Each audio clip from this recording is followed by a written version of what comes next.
Team Philippines. Hindi para maglaro, ha? Di Barry Pasco ako. Hindi para maglaro. Naglaro ako, okay na. Ganun din, ha? Okay Para na sa lang. bayan. Ay, tama, ha? Gusto ko yung attitude mo nga, ha? Ano attitude, oh. Pero ayaw naman daw nila maglaro kayo. Sabi naman ni Coach Tot si Reno Nitwala daw, 10 seconds lang ginagamit minsan. Pwede naman ako kahit 5 seconds lang eh. 5 seconds. Okay, pero 5 hours ka na manonood ng mga... Anyway, punta muna natin si Dominico to report about San Miguel. Pinaalala ni Coach Shot ang Kinsen sa kanyang mga manlalaro na the way they got here, depensa. Sabi nga niya, kailangan natin dumipensa, contest shots at pinaka-importante, rebound. Dahil yun ang kanilang lamang dito sa Alaska Aces.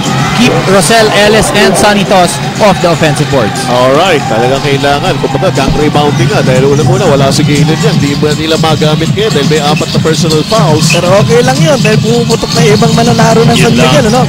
Chris Calagio, just for this 10 points sa ating ball game. Sagot naman sa kabila. Itong panig ng Alaska Aces, si Reynel Hugnatan, unti-unti rin nagbibigay ng kanyang contribution para sa Alaska Aces. Alaska, of course, leading the series 2-1. This is game 4 of the semis between these two teams. LA Tenorio, di makapenetrate, pumuwersa, offensive foul. Pumuwersa, tama yung term na ginamit mo, no? Na, kumbaga, wala ng pasensya itong si LA Tenorio sa play na yun. Well, sa third quarter natin, Alaska, wala ng isang assist. Ganon? Wala ba silang point guard? Anim na assist ng San Miguel, ang Alaska po. Yeah. Actually, hindi rin ganun karami para sa San Miguel, eh, no? Pero makita mo naman, yung Alaska ay nanalo sa rebound siya, 16-9. In the meantime, ito Mike Cortesa, angat! Gets it to go, plus a foul. Well, Alaska, threatening again. Ang threatening danger, ika nga. Kaya nga. Napapanood natin sa karera eh. Well, ito, basketball muna itong mga action na ito. At si Mike Cortez, mahirap man pero nagawa ng paraan. And now, he has a bonus free throw and he completes a 3-point play here para sa Aces.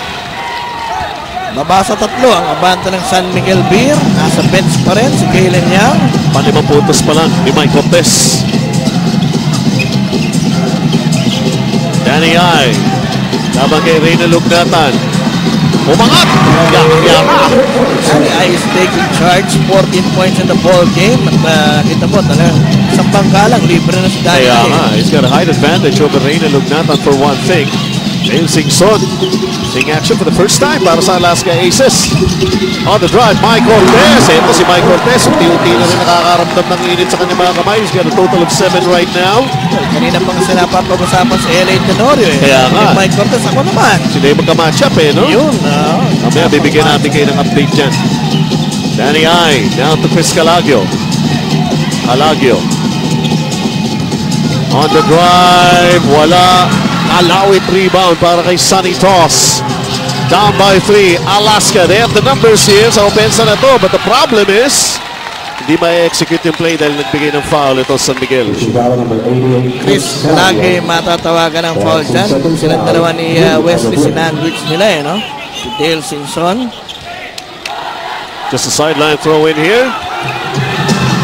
Muli po, ito na ang final quarter nitong game 4 ng ating best of 7 semis. Benji Santiago with Barry Pasco, Don William, Joe Rey, and this is a TM Press courtesy of Eddie Laure. The lefties, ito na naman ba yung mga